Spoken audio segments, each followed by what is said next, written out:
Glória a Deus. O tema hoje é voltando para Gigal. Josué capítulo 5, verso 2 ao 9. Posso ler? Diz o texto: Naquele tempo disse o Senhor a Josué: faça facas de pedras de pederneira e passa de novo a circundar os filhos de Israel. Então Josué fez para si facas de pedras e circundou os filhos de Israel em Gibeate Aralote. Foi esta a razão porque Josué os circundou. Todo o povo que tinha saído do Egito, todos os homens de guerra, eram já mortos pelo caminho no deserto.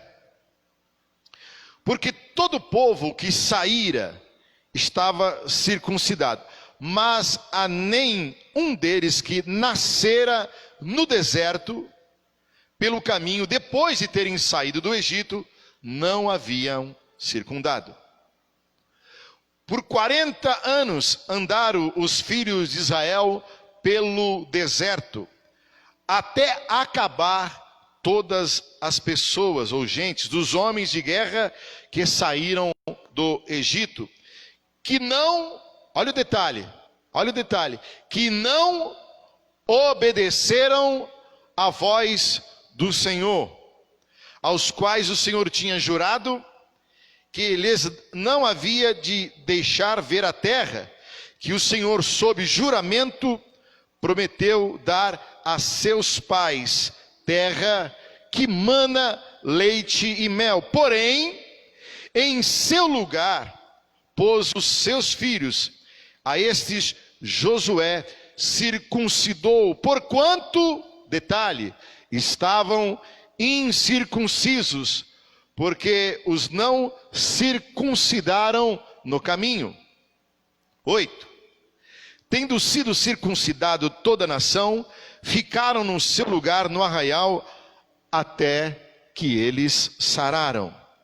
Disse mais o Senhor a Josué: hoje, olha que lindo, hoje removi de vós a vergonha, o opróbrio do Egito, pelo que o nome daquele lugar se chamou Gigal até o dia de hoje.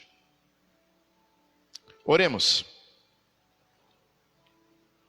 Senhor nosso Deus, nosso Pai, pedimos a ajuda do Teu doce Espírito, que esse preceptor, ó Deus, possa nos guiar, nos direcionar ao centro da Tua vontade. Pedimos a Tua ajuda e que todas as mentes que estão aqui, elas possam ser levadas cativas à mente de Cristo nessa noite. Nós oramos em nome de Jesus. Amém e graças a Deus. Glória a Deus. Voltando para Gigal.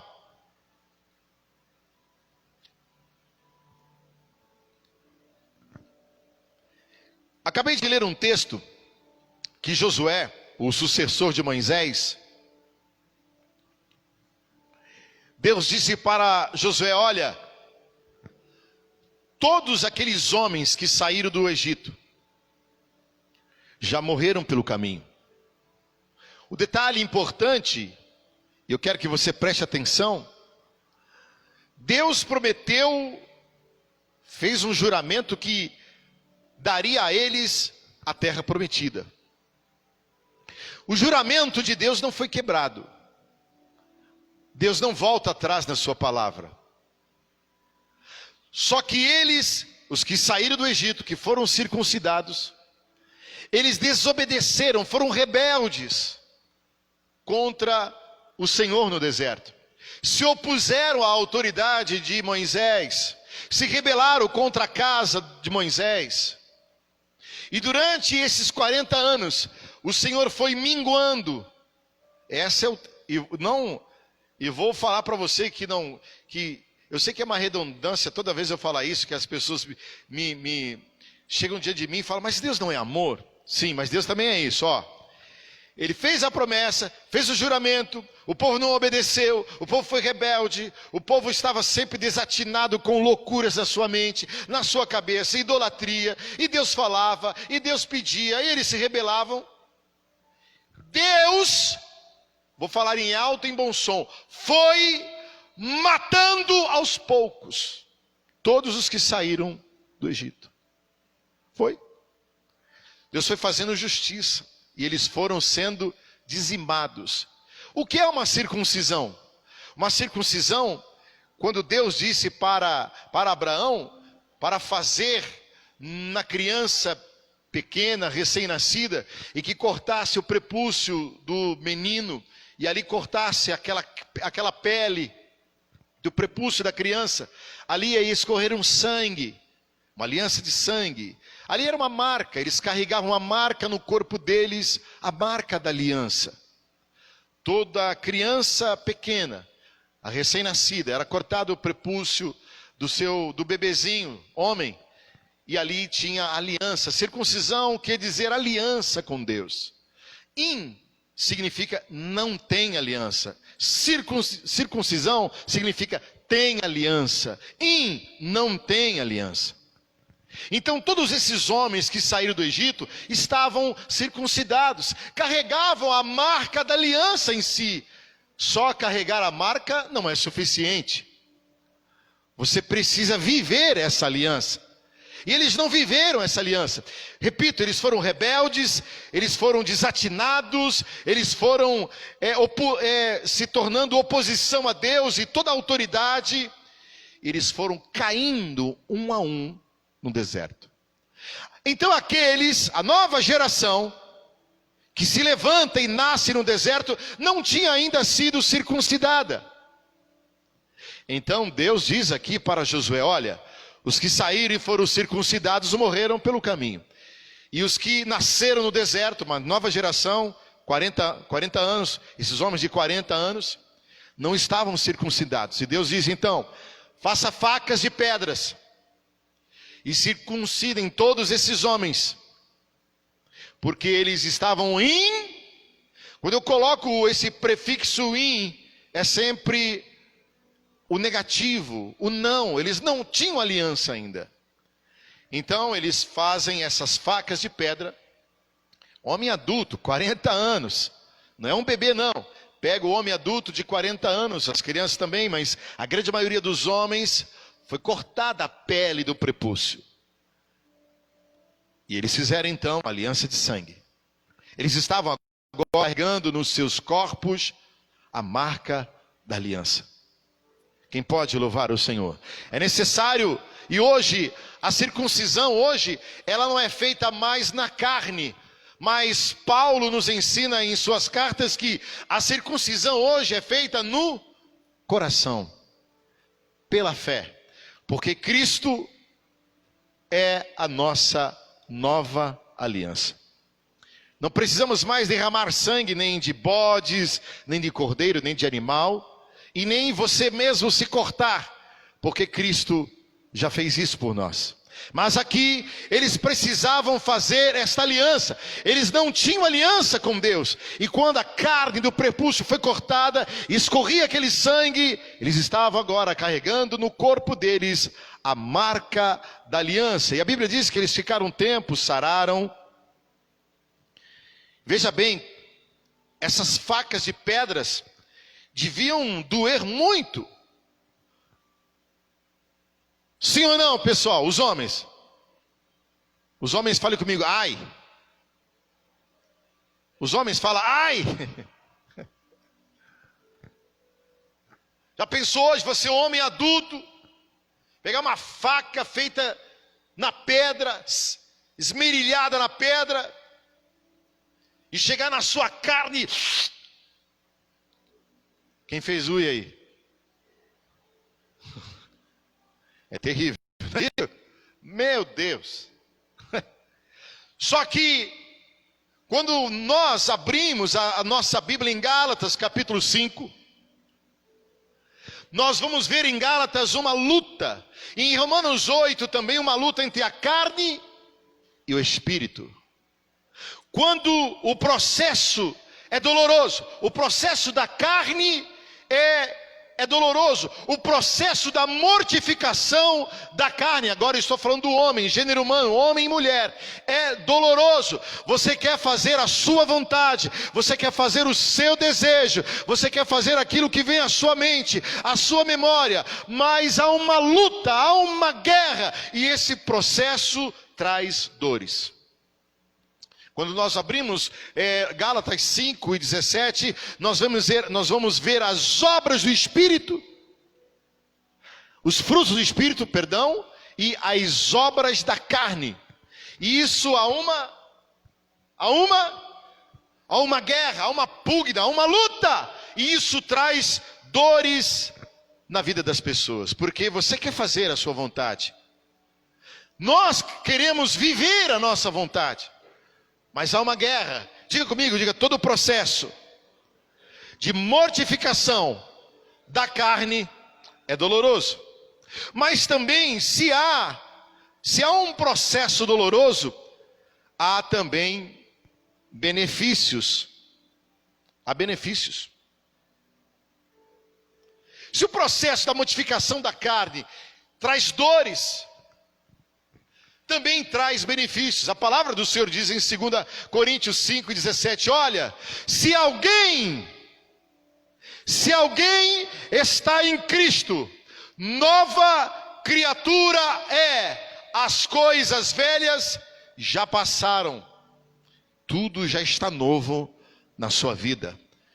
Levante uma das suas mãos aos céus, diga assim, diga comigo, diga, a nova aliança nos trouxe maiores promessas, maiores benefícios, em nome do Senhor Jesus. Pode aplaudir o Senhor enquanto eu bebo uma água, amém?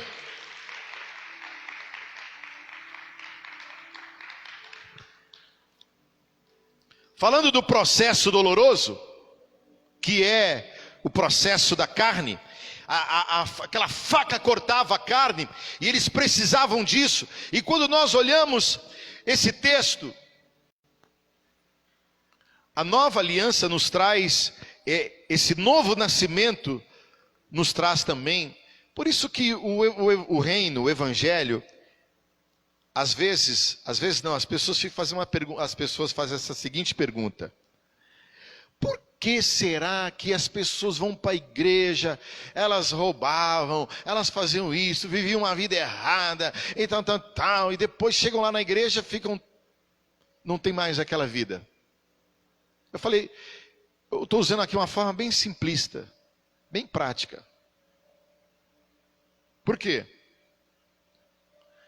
Porque o processo da mortificação da carne faz isso. Muda a conduta da pessoa. Sim ou não? Muda, a pessoa já não vai se conduzir mais como se conduzia antes. Ela vai mudar de rota, ela vai mudar de rumo. Ou seja, ela vai ser transformada pelo poder da palavra. Senão, viriam e continuariam da mesma forma. Levante uma das suas mãos aos céus e fale para o seu irmão que está do seu lado. Vocês estão chegando pertinho já, né? Já está uma verdadeira favelinha ali, todo mundo juntinho. Daqui a pouco vai estar tudo normal em nome de Jesus. Eu creio. Amém? Levante as suas mãos para os céus e diga assim, diga, vamos voltar para Gigal. Gigal é uma cidade. Diga, vamos. Come back. Vamos voltar para Gigal. Então abra sua Bíblia agora em 2 Reis capítulo 4. Agora começa a palavra. 2 Reis capítulo 4.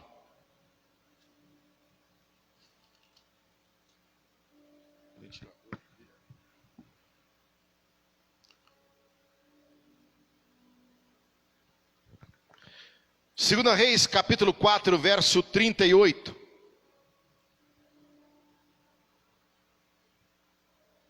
O texto diz: Voltou Eliseu para Gigal. Havia fome naquela terra. E estando os discípulos dos profetas assentados diante dele, disse ao seu moço: põe a panela grande ao lume e faz um cozinhado para os discípulos dos profetas. 39. Então saiu um ao campo a apanhar ervas e achou uma trepadeira silvestre e colhendo dela encheu a sua capa de colocyntidas. Voltou e cortou-as em pedaços, pondo-os na panela, visto que não as conheciam. Depois deram de comer aos homens. Enquanto comiam do cozinhado, exclamaram: morte na panela, ó homem de Deus! E não puderam comer. Porém, ele disse: traz para mim farinha. Ele deitou na panela e disse: tira de comer para o povo. E já não havia mal nenhum sobre ou na panela. Amém? Glória a Deus. Maravilha. A Bíblia nos fala de um profeta chamado Eliseu, que ele está numa escola de profetas. Ele volta para Gigal, a cidade em que os filhos de Israel foram o quê? Circuncidado.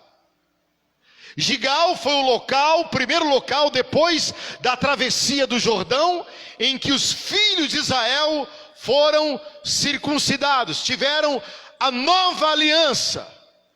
Você que é amante da palavra, você que gosta da palavra, já vai pegando nos ares do Espírito a palavra de Deus para você.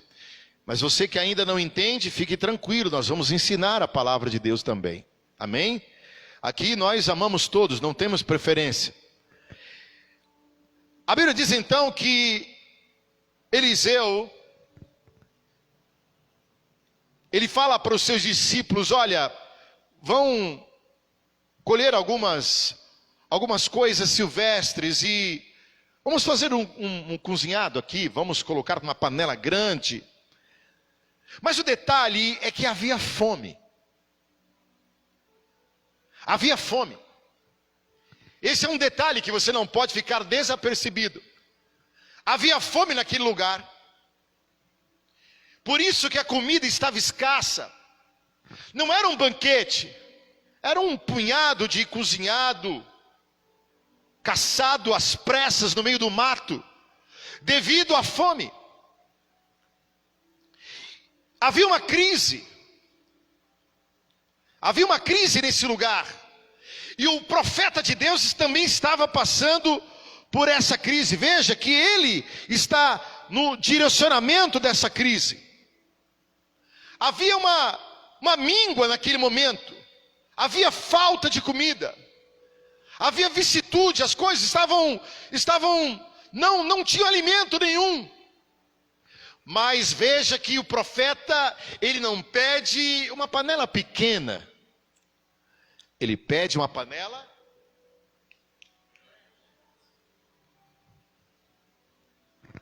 aleluia, porque o nosso Deus, ele continua sendo o Deus das provisões e das providências, mesmo em tempos de vicissitudes, de míngua, de pandemia, de andaço, de surto. Deus continua sendo o Senhor das nossas vidas, e Ele está na direção, no controle de todas as coisas. Eu queria que você aplaudisse, mas glorificasse ao Senhor.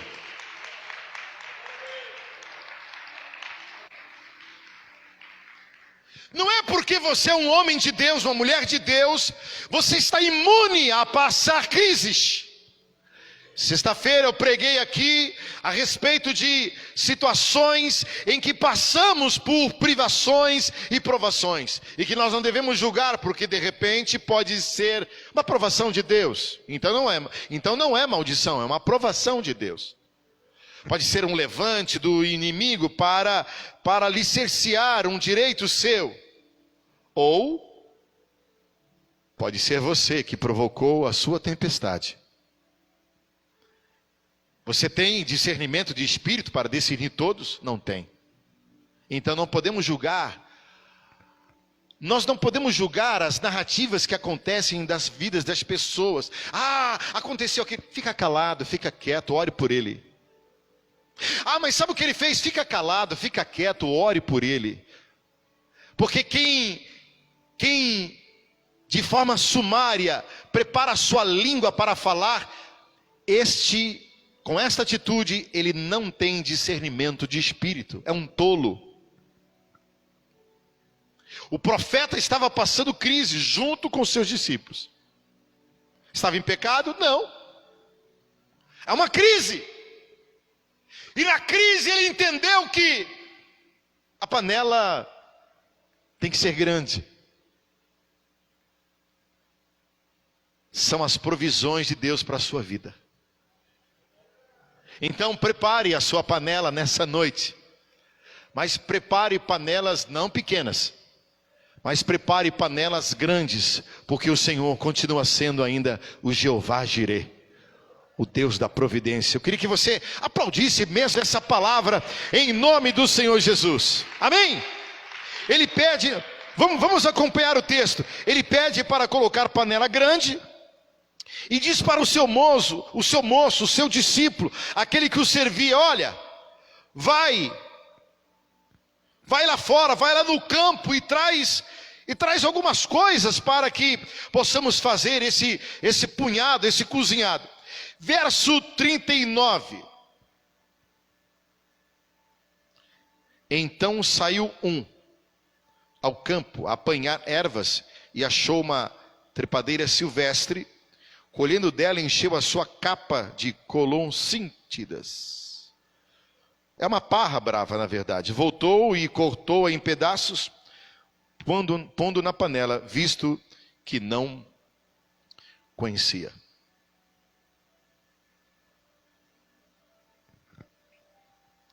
Olhem para mim. Quem o profeta pediu para fazer o trabalho? Quem? O seu discípulo. Mas teve um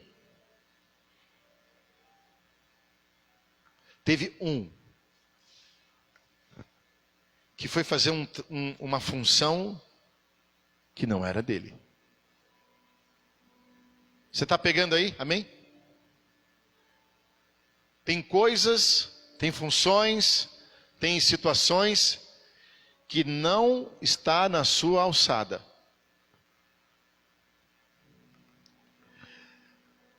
Vamos falar então das boas intenções. Só isso não basta. Porque uma boa intenção de um rapaz, quase matou um acampamento inteiro. Estão me ouvindo?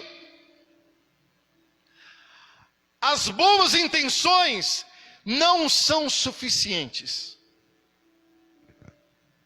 É necessário ter em você, Deus te deu um envio, Deus te deu uma função, uma missão para você.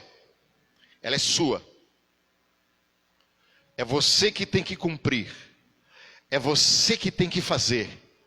É você que tem que arregaçar a sua manga da sua vida e correr atrás. Não é ninguém em seu lugar. Tu posso ouvir um glória a Deus isso? Glória a Deus. O profeta disse: olha, vai você e pega comida, alimento, vamos trazer. Mas no meio da multidão dos discípulos que não fora designado. Ele tomou a frente e lançou-se ao campo. O fato é, o que você está fazendo está no centro da direção e da vontade de Deus, sim ou não? Ok? Não é uma mensagem de repepé, ou de tereteté, ou de pula-pula, não. É uma mensagem para você ouvir, a sentir no seu coração, na sua mente, colocar no seu espírito e dizer: calma, isso aqui é uma função minha, Deus me delegou isso aqui, então eu vou fazer. Eu vou fazer. Deus me designou. Está na minha mão para fazer. E a palavra fala, olha, tudo que vieres à tua mão para fazer, desde que seja a vontade de Deus, a direção de Deus, faça com todas as suas forças. Não deixe ninguém tomar a sua frente. Não seja preguiçoso. Isso, fale para o seu irmão, já está todo mundo chegando pertinho. Mas é família, é família. Diga para o seu irmão, diga assim para o seu irmão, diga isso. Fala para ele, isso vai te trazer problema. Quem tem que fazer, Deus deu a direção, foi para você. E é você que tem que fazer. Vamos aplaudir o Senhor por essa palavra, amém? Continuando. Vamos lá. Veja o tema, veja o texto no final. No 39, ele colhe essa parra brava, cheia de veneno, e enche a sua capa. Eu estou no 39. Ele enche a sua capa. Diga comigo, diga, a capa estava cheia, mas cheia de veneno. Enquanto você enche a sua capa, é só você que vai sofrer.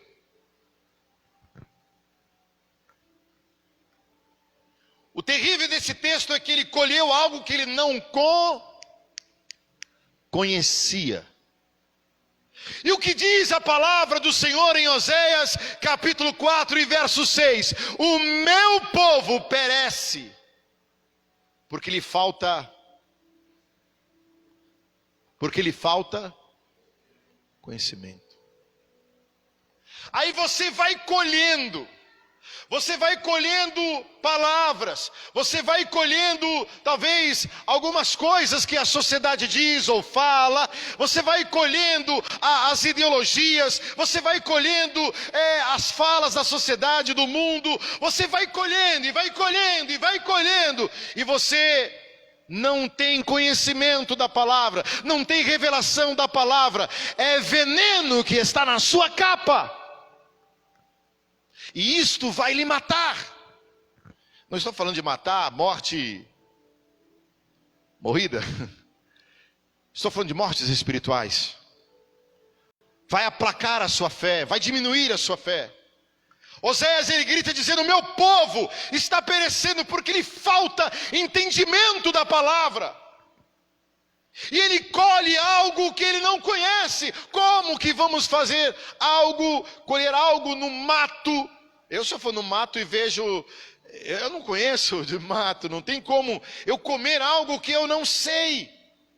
Eu preciso ter o que? Entendimento.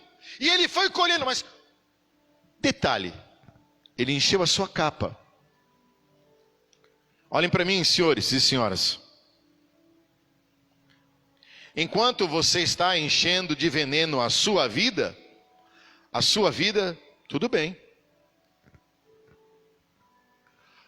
Você vai pagar um alto preço por isso. Mas o terrível é quando esse veneno sai da capa e vai para onde? Para a panela. Quem é a panela? A igreja pode ser a panela. O reino de Deus pode ser a panela. A sua família pode ser a panela. O teu serviço pode ser a panela. Os teus podem ser a panela. O veneno, quando eu estou falando assim, você, eu não estou falando você, viu? Tá? Não estou dizendo você. É um você abstrato. Você encheu de veneno a sua capa. E agora você joga na panela uma capa cheia de veneno. E aí atinge a igreja. Aí atinge a família. Aí atinge a casa. Aí atinge o teu serviço. O veneno que estava em alguém entra na panela. Mas Olhe para mim. Este é a mente engenhosa de dele. Ele prepara uma coisa assim, parece que não vai dar nada, uma pessoa voluntária, fez de coração, sim ou não?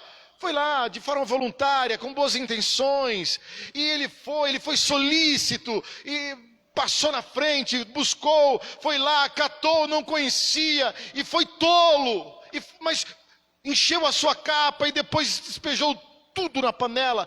Ele estava trazendo veneno. Igreja, precisamos ter discernimento em nosso espírito para ver o que está entrando em nossa igreja, o que está entrando no reino, na casa, na família, nos parentes, o que está entrando? Veneno? Veneno! Temos que ter discernimento em nosso espírito e saber que isto que está entrando é veneno, e o Espírito não mente. O Espírito está aqui nesta noite, e eu sei que essa palavra, ela tem uma direção específica nessa noite, não para uma ou duas pessoas, eu tenho certeza, ela será como flecha, que vai acertar o alvo de cada vida, de cada casa e de cada família, mesmo que não atinja agora, mas amanhã, algum veneno que vai querer entrar na sua casa, na sua vida, e você lembrar desta palavra. E você vai dizer: não, este é veneno na capa dessa pessoa, não vai entrar na minha panela. Quem pode glorificar o Senhor nessa noite? Então levante as suas mãos e diga: não vai entrar este veneno na minha panela. Glória a Deus!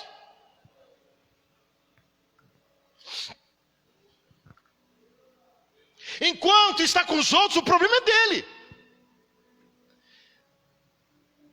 Mas ele quer afetar a todos. O mal, ele quer entrar na panela. E não pense que era um mal qualquer. O salário do pecado é: ele veio para roubar, matar e destruir. Nós poderíamos conjecturar e dizer assim: ele também veio para trazer venenos.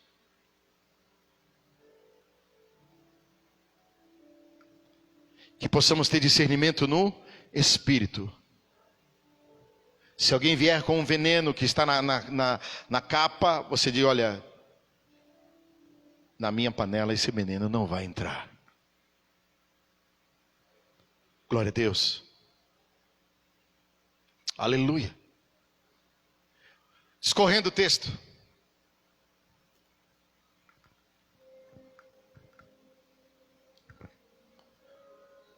Depois deram de comer aos homens enquanto comiam do cozinhado, e exclamaram: morte na panela, ó homem de Deus! E não puderam comer.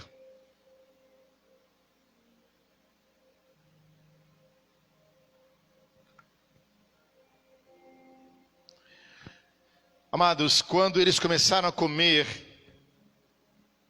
eles começaram a sentir enjoos, sintomas, características daquele veneno, e começaram a passar mal. E Devil faz isso mesmo conosco. Ele transporta o veneno lá do campo, põe numa capa, transmite por alguém e entra em nossa vida. E começamos a sentir as características de uma morte. Ouça o que eu vou dizer: de uma morte espiritual. Não tem mais desejo de orar, é um sintoma do veneno. Não tem desejo, nem vou falar de desejo de vir para a igreja, não é isso. Mas não tem mais desejo de buscar a Deus. É o sintoma do veneno. Não tem mais alegria no seu coração, não flui mais no seu espírito como antes. Sabe o que é isso? É o veneno. Não tem mais aquela gana, aquela vontade, por mais que passe o tempo, ao invés de você, crescer, ao invés de você sentir aquele gozo, aquele fogo, você começa a sentir desânimo, desalento. É um sintomas do veneno, querendo que você não busque mais o Senhor, querendo que você não se interesse mais pelas coisas de Deus. Então a pessoa vai se apostatando da sua fé. É o veneno. São os sintomas do veneno. E alguém gritou: morte! E tudo isso, lá em Hebreus capítulo 10 e verso 25, o Senhor diz assim: olha, não deixemos, como é de costume de algumas pessoas, deixar de congregar, deixar de servir, deixar de adorar, deixar de buscar a Deus. Não vamos parar com isso, vamos adorá-lo. Olha, temos que olhar para Ele, Ele é o autor e o consumador da nossa fé. Mas por quê, pastor? Porque a vinda do Senhor se aproxima, o dia do Senhor se aproxima. Quanto mais vai chegando aquele dia, e nós nos deparamos com uma igreja, não estou dizendo essa igreja, a igreja de Cristo toda, a maioria desanimada, sem alento. Eu sei que esse andaço, esse surto veio. Querido, não ouça essas coisas. Quer uma palavra de Deus para você? Quer uma palavra de Deus? 2 Coríntios 10 e 4 diz assim: as armas da nossa milícia não são carnais, mas são poderosas em Deus para a destruição de sofisma. Olha, de toda palavra, sabe, que vem lá do mundo, vem fora e quer entrar na sua vida. Olha, toda altivez que se levanta contra o conhecimento de Deus. E a Bíblia diz assim: olha, pega o seu pensamento, pega ele e leva cativo a mente de Cristo. Não olhe para isso. Não olhe para as notícias de morte e maldição. Conserve a sua mente cativa em Cristo. Aleluia. Viva a sua vida no poder do nome do Senhor Jesus. É evidente que você tem que tomar os seus cuidados, mas não viva com medo, não viva com aterramento, não viva com pavor. Ou será que a morte já chegou na sua panela? Diga não.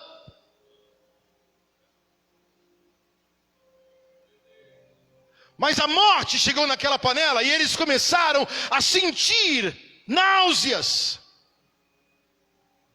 Os sintomas da apostasia dos últimos tempos é assim. Reconheça que você precisa da ajuda do Senhor. Diga comigo, diga eu vou levar o meu pensamento cativo à obediência de Cristo. Pega ele, não deixa televisão, não deixa vizinho, não deixa vizinha, não deixa parente. Pega a sua mente e leva ela cativa à obediência do Mestre. Tome o seu cuidado, viva de forma cuidadosa, mas sem pavor. Para nós terminarmos, 41.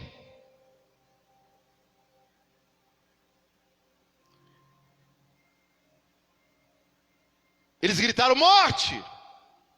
O profeta grita: farinha.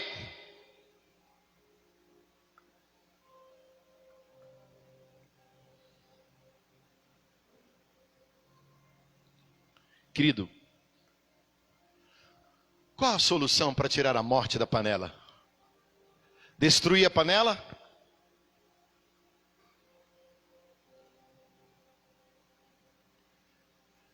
Tirar a comida da panela e jogar fora? Não.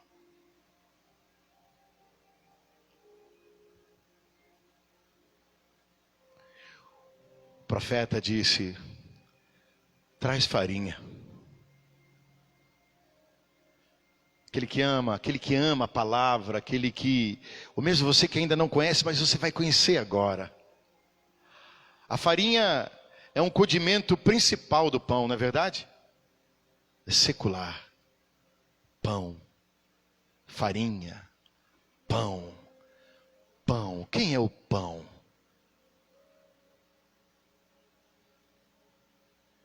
quem é o pão. Ele diz: me traga farinha.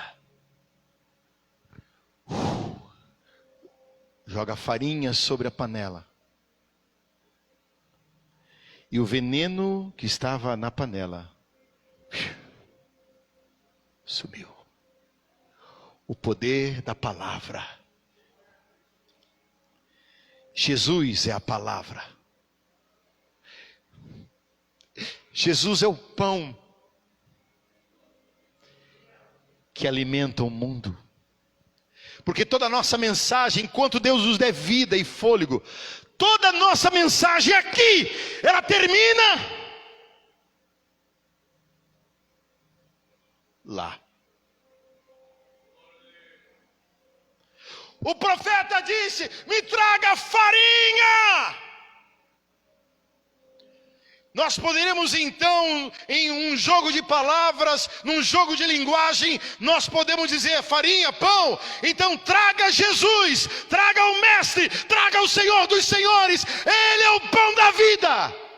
E a morte cessa, porque a vida chega.